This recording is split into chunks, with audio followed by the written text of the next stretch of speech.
So thanks for coming. I will talk about testing web app with traffic control. When I mean traffic control, actually I mean only network traffic control, like adding some latency or limiting the bandwidth. I will do a short presentation of myself. I worked with container before. I worked on Rocket, and now I'm doing work on WithScope, on eBPF. And before I did some work with traffic control for different use cases. I work at Kinfolk, where I'm one of the co-founders, and we like to work on low-level Linux software, like this example, Rocket Systemd. We like Linux. Okay, you can find that.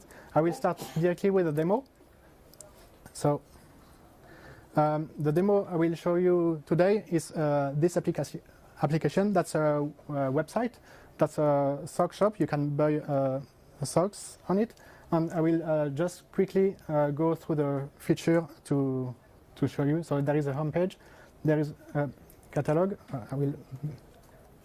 Is it big enough? Yes. And then you can add things to the cart. And then there are your products there.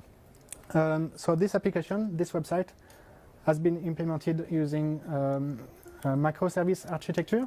What it means, it's running in a lot of different containers, and each container has a different purpose. There is the front end. I think it's running in PHP, and there is a lot of different backends for different databases and different services. So I will show you now WithScope. Should I make it a bit smaller or big? Yes. WithScope, that's monitoring and visualization tool. You can see all the containers running on your cluster. In my case, I have only one node running in a virtual machine on my laptop, but the idea is the same for more nodes. And here I can see, for example, I have a front end. And what's interesting is instead of seeing things in the list, you can see a graph. You can see what kind of communication happens between the different containers. So in this example, I have the front end, and I have a link to the user container talking to the user database container. So I see, if I click on them, I should be able to see the list of containers, the list of process in that, and then I can explore the container, and I can see the different connections that happen there. So what I want to test with that is a scenario where the network doesn't behave really correctly. As a developer, usually we have a good internet connection, so there is a low latency, good bandwidth, and especially when things are running in a virtual machine on your laptop, there is a good connection between Firefox and the virtual machine. So it's not easy to see bugs in the UI that could happen with bad internet connection. For example, here I go to the cart to see what I have. I just refresh the page, but it looks fine. It looks the items seems to appear pretty fast. So to be able to test that, we have developed a plugin on WithScope to be able to change the network setting to add some latency.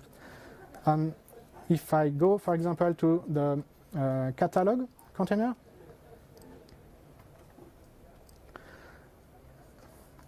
here it is. Here I have some controls which come with a scope. For example, I have something to get the logs, to get a shell inside the container. I could pause or stop the container, but what the traffic control plugin added to that was to add more buttons to make it slower. And here I have a button to add a 2-second latency. If I click on it, then things should be slower.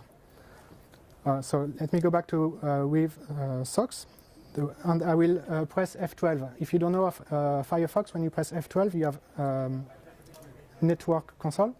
And then when you reload the page, you should be able to see the different connection, the different HTTP connection to the web page. And here, most of them should be quite fast. but actually what you see here, the page seems fully loaded, but there was no items in the cart. And here it seems to be only one. And yeah, something doesn't work really as expected.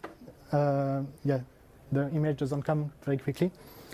And that's something you can see here in Firefox. There should be some connections. Most of connection HTTP requests are quite fast, but like one of them, this one, take 8 seconds, more than 8 seconds. That's because I added a lot of latency to the catalog containers. And here we can see the request was actually to the catalog URL. And that's because the front end need to contact the catalog to be able to fulfill that request. So I will do it again. I will refresh again, and so you can see what happened here.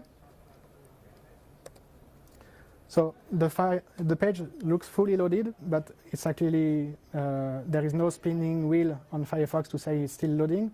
There is the wrong sum here. It's $0, and it's a 1 items here instead of 2, and there is nothing there, and it takes a while to come.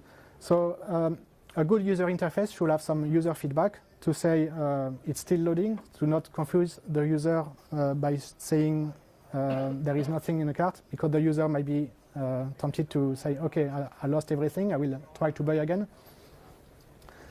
So that's something you can test with traffic control by using with scope with the traffic control plugin.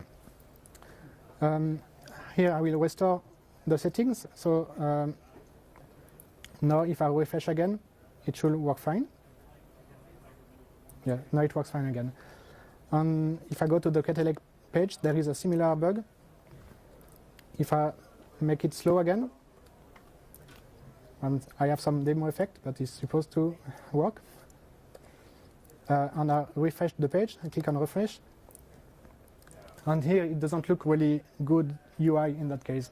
So there is a lot of UI issues that will be benefit from testing with traffic control to see what happened in that case. Okay, that's it for the demo. I will go back to the slides. Just say a few words about the scope architecture. So in my case, I tested only on one node in a virtual machine on my laptop. But that's something which, if you have a website that scales on many nodes, you can use something like Kubernetes to scale up. That's what I have actually. I have Kubernetes on my laptop. And then you can have scope deployed on all the nodes of the cluster. And you have typically one agent on each node that will inspect the different connections. It will get the list of process, the list of containers, the list of TCP connections. And then the agent will report that to the app. The app will get all the reports and merge them and be able to display them to Firefox. So that's why here I see, here I can see all the nodes on all the process, all the connections. In this case, I had a traffic control plugin that's run on each node, and the traffic control plugin will be able to receive orders from the command when we click on the buttons, and it will enforce the traffic control like 2-second latency. How does traffic control works? It uses a queuing discipline, or as they call network scheduler. It uses the network emulator 1, which is available in Linux since Linux 2.2, so that's really old and available, I think, everywhere. And it has some parameter. You can define a limit on the bandwidth. You can increase the latency. You can drop some packet. You can say I want to drop 2% of the packet, and you can correct packet. You can do a lot of things. Here in this talk, I just focus on the latency. I just add some latency to see what happened. Is there any questions so far? Yes? This network emulator, is that a different piece of software, or is it something that's provided by the kernel, since you mentioned Linux? Yes, that's a kernel module in Linux. And usually all the distributions package it. So it's, I think on Fedora you need to install, I don't remember the name of the RPM, but it's like kernel module extra or something like that. And then when it's installed, it just works, the module gets charged. Loaded automatically. Okay.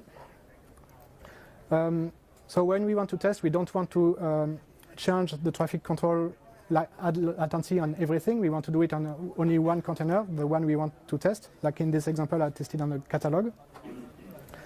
And it's possible to do that because the queuing discipline or network emulator is installed not globally, but only on one network interface. On each container are their own network interface. So here I can apply the settings only on one container or two containers, or I can choose. I don't have to have this setting globally.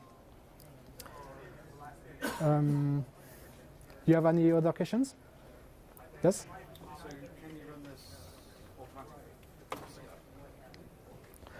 automatically? The question is, can I run this automatically in CI? With this exactly, no, but internally it uses the command line tool TC for traffic control. And this thing can be used in CI or in script. And I can show you the code actually, if I find it. So here is the GitHub repository on WeWork plugins, and it's the traffic control plugin here. I guess you can see here. And here it calls a function apply latency, but what it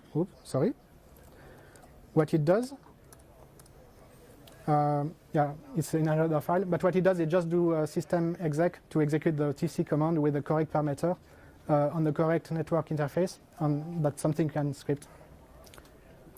Yes? What about incoming traffic? It's possible to do in this. Oh, sorry.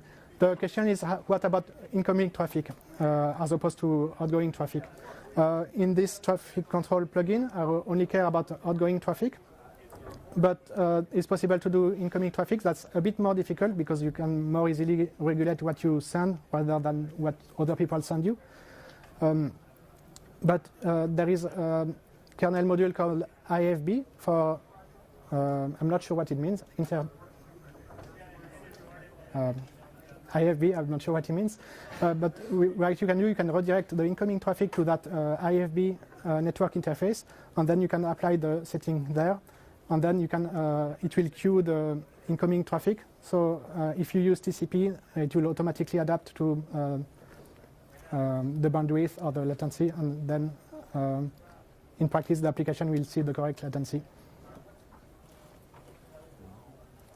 Another question? You support Amazon and Kubernetes and Docker data center. Would it be difficult to enhance it for DCOS?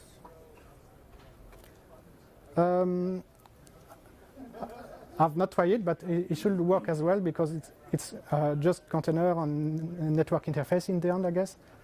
So with scope, it rely heavily, I think, on Docker. But if it is container not based on Docker, we cannot use at the moment scope directly, but the internal things, the TC command line tool can be directly used. Yes. Thanks. That's all the time we have.